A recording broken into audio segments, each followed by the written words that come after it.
sometimes you just have to eat a pizza. So let's get that done.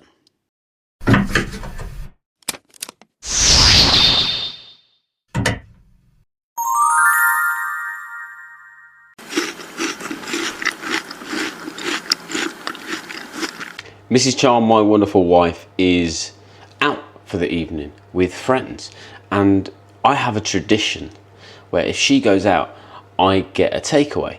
But in the interest of saving money and maybe trying to be slightly healthier, I'm having a pizza at home, like a pizza that you can buy from the shop, a frozen pizza. It's nothing special, but I enjoy it. And here's the thing, right?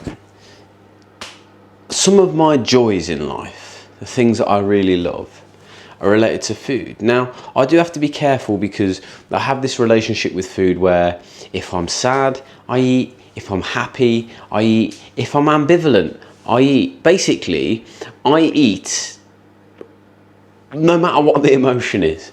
But I do have a strong relationship with food and using it to kind of associate with different emotions. So over the past couple of years, what I've tried to do is kind of disassociate food in that way, i.e. food for celebration, food for, food for commiserations, food for whatever, and try to eat healthy food that fuels me.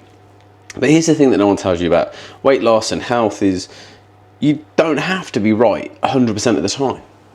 I think if you're right like 80 to 90% of the time, you can be healthy, you can maintain a really good weight, and you can still have some enjoyment from the food that you're eating. I love all of the healthy food I eat. I regularly like ramen, like cauliflower hummus, dish that I do with pomegranates, salads, tofu.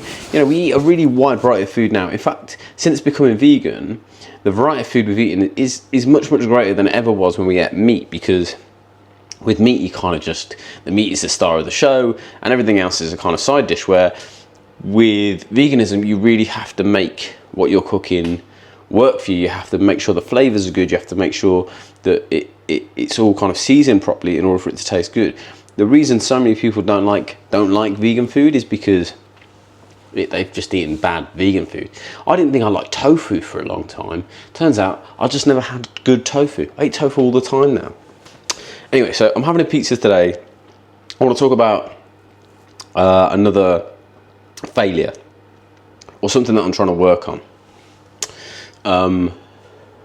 So I've got a 3-year-old daughter. I've got an older daughter and an older son as well. But today, my 3-year-old daughter, she's got this thing at the moment where she's kind of frustratingly not eating what we're giving her. She eats great at nursery. She's perfect, right, at nursery. And she eats great. But when she's at home, she does this thing where she's being really obstinate and not eating. And today I kind of lost my temper with her because I just reached the end of my tether. I'd had a really good morning. I'd got up at 6:30. I'd gone down. I'd edited the video that I recorded yesterday. I had a great stream, for about 3 hours. Came back up to the house. We had a nice lunch together. That was a little bit stressful because a lot of the stress that I have in the house, and possibly Mrs. Charm as well, is around eating times with baby Charm, because she'll say things that kids all typically do. I don't like this, I don't want this, whatever. She'll ask for something and she won't eat it. She snacks a lot, which is fine, but you just want her to eat a nice meal. And sometimes you put a lot of effort into something and she just doesn't like it. But anyway, today I lost my temper with her.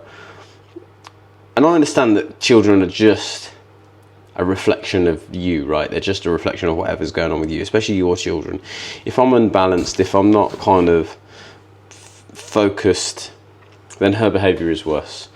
And if I am balanced and I am focused, then her behaviour is better.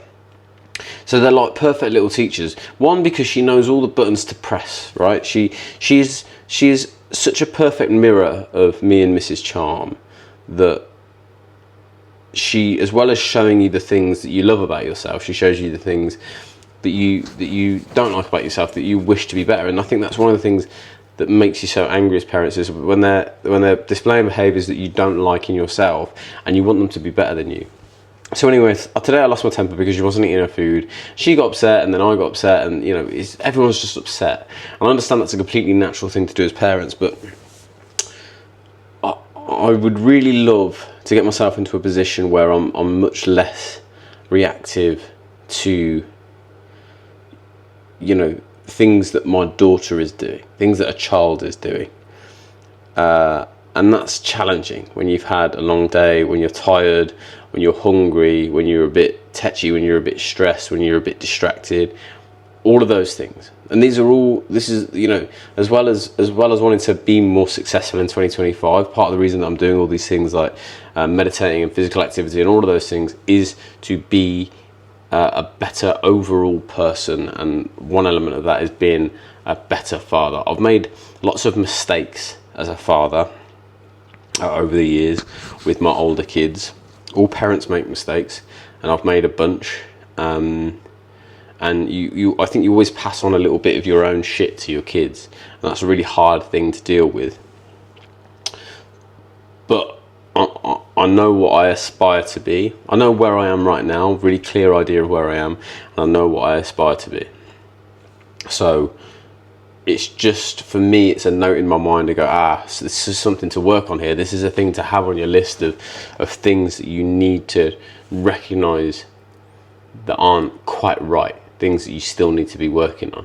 It's all well and good me sitting here and doing a video about, look, I'm meditating, look how calm and serene I am, look at the deep breaths I'm taking, but behind the scenes I'm fucking shouting at my kids, or I'm snappy with my wife. I can't do that. I have to be honest with you guys and say I'm still fucking up in these areas. I'm still messing up, but I'm recognising it, and I'm trying to be better. So my daughter is such a great teacher for me because I love her so much. And I've been through this with my older kids as well. My son had a real ability when he was a kid to he just knew how to wind me up. And he's thankfully turned into a wonderful, intelligent and, thoughtful kid. And my daughter, used to have, I remember once she climbed on I had my old Mac on my side table, because I kind of used it as a TV basically, and she opened the drawers and climbed up the drawers, and it tilted the drawers over and tilted the Mac and smashed the screen. This is the old desktop iMacs. And she got mad at me. She had a big tantrum. Imagine, she broke my Mac and then she got mad at me about it and went off and had a tantrum, so I felt bad. I had those things with her. But our relationship now is so good, so loving, so caring. And hopefully it'll turn out all right. I think there's a guilt that sits within you. That's what it is, right? It's guilt. Parental guilt that sits in you, that you are constantly trying to do your best, and sometimes you fuck up. Sometimes you mess up. This all started talking about eating a pizza, and now I'm talking about parental guilt, because there's food guilt as well. Parental guilt, food guilt, there's all this guilt and shame that exists, and I'm trying to get through that, trying to get through that shame, trying to get through that guilt, whilst using the light on my extractor fan to make me look more beautiful. That's essentially what today's blog is about. So I'm quite hard on myself, and if I receive criticism from other people, I really take it to heart. So being online is quite a difficult thing. So I'm doing some things that I'll talk about in future videos to try and, like I said, as part of my first video, reduce the intake of shitty information and shitty influences in my life. That's an important thing, whilst recognising that those, sometimes those criticisms are opportunities for you to learn more about yourself, and that your biggest critics are often your biggest teachers. Something for me to talk about in future videos. But right now what I'm saying is it's okay to be on point 80-90% of the time, and to give yourself a break when you're having something that is maybe not the best for you. That if you're doing something that if you do something that in retrospect you go, that was a mistake, or I've made a mistake there, I fucked up. It's okay to do those things.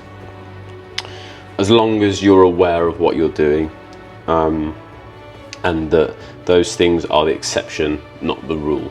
Those things are not, you know, it's not I'm getting it wrong 90% of the time, I'm only getting it right 10% of the time. You know, the ratios have to be right. Anyway, now it's time for me to eat my frozen pizza that should be cooked any minute now. Try to make this vlog exactly the length of me cooking the pizza, and I hope you guys take the time to subscribe and join along this journey. I'll be talking about lots more things. Listen guys, actually, if anyone knows a good place in the winter that would be good to do like a wild swim, like an ice plunge, that's something I want to record for sure. So drop down in the comments if you know anywhere in the UK that would be good to do like a wild swim in the winter. I'm definitely up for that. All right, don't forget to hit that subscribe button, and I'll see you on the next one.